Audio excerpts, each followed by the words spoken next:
السلام علیکم ورحمۃ اللہ۔ پیارے دوستو، امید کرتا ہوں آپ خیریت سے ہوں گے۔ اللہ تعالی ہم سب کو سلامت رکھے۔ پیارے دوستو، آج کل تقریباً ہر شخص ہی کسی نہ کسی مصیبت، کسی نہ کسی پریشانی کے اندر، بلاؤں کے اندر مبتلا ہے۔ کوئی تو اولاد کی وجہ سے پریشان ہے، کوئی گھریلو ناچاکیوں کی وجہ سے پریشان ہے، کوئی رزق کی وجہ سے، کوئی کاروبار کی وجہ سے۔ الغرض تقریباً ہر شخص ہی مصیبت کے اندر مبتلا ہے۔ تو پیارے دوستو، اس ویڈیو کو مکمل دیکھیے گا۔ اگر آپ بھی پریشان ہیں تو انشاءاللہ آپ کو اپنی پریشانی کا کچھ نہ کچھ حل ضرور ملے گا۔ اللہ تعالی ہم سب کو سلامت رکھے۔ پیارے دوستو، ہماری مصیبتوں، تکلیفوں اور پریشانیوں کو دور کرنے کا ایک واحد حل قرآن مجید ہے۔ قرآن مجید کیا ہے؟ قرآن مجید اللہ تعالیٰ کی سچی کتاب ہے۔ یہ اللہ تعالیٰ کا پیغام ہے اپنے بندوں کے نام۔ قرآن مجید پڑھنے سے ایمان بڑھتا ہے، قرآن مجید پڑھنے سے دلوں کے زنگ دور ہوتے ہیں۔ پیارے دوستو، قرآن مجید کی تلاوت کرنا یہ باعث برکت ہے اور ثواب کا کام ہے، اور قرآن مجید کی تلاوت کرنے سے انسان کی تکلیفیں، پریشانیاں دور ہوتی ہیں۔ مگر افسوس کا مقام ہے کہ ہماری اکثریت تلاوت قرآن مجید سے غافل ہے، دنیا کے کاموں میں اپنا وقت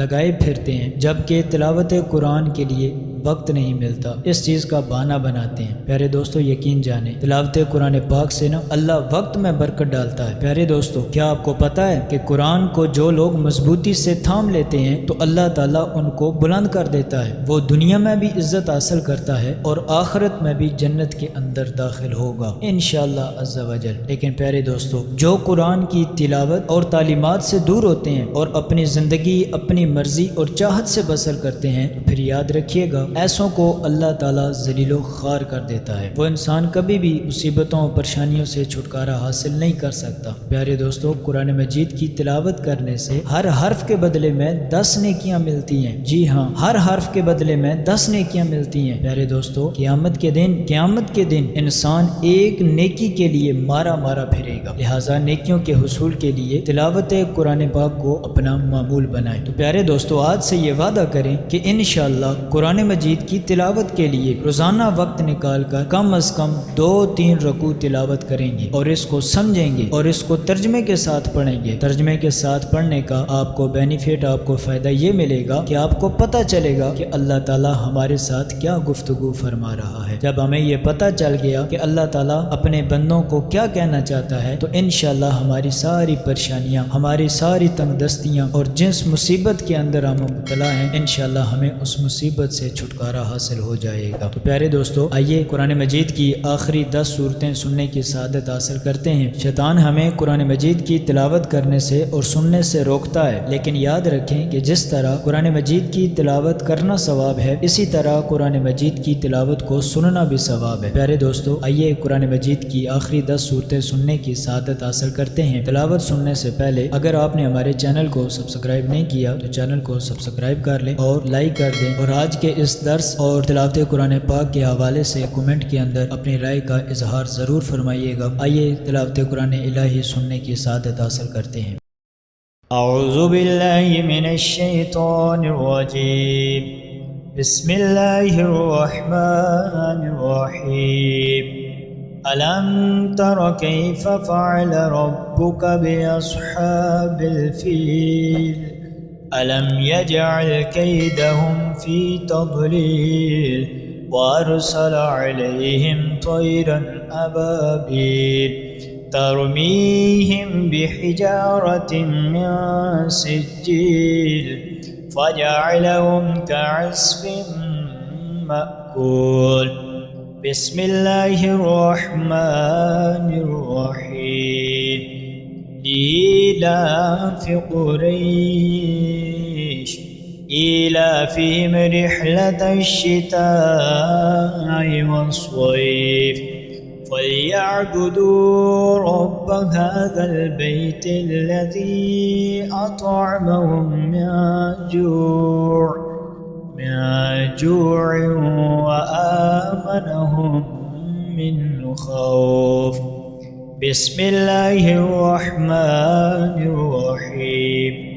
أرأيت الذي يكذب بالدين فذلك الذي يدعو اليتيم ولا يحض على طعام المسكين فويل للمصلين الذين هم عن صلاتهم ساهون الذين هم يراءون ويمنعون الماعون بسم الله الرحمن الرحيم إنا أعطيناك الكوثر فصل لربك وانحر إن شانيك هو الأبتر بسم الله الرحمن الرحيم قل يا أيها الكافرون لا أعبد ما تعبدون ولا أنتم عابدون ما أعبد ولا أنا عابد ما عبدتم ولا أنتم عابدون ما أعبد لكم دينكم ولي دين بسم الله الرحمن الرحيم إذا جاء نصر الله والفتح ورأيت الناس يدخلون في دين الله أفواجا فسبح بحمد ربك واستغفر إنه كان توابا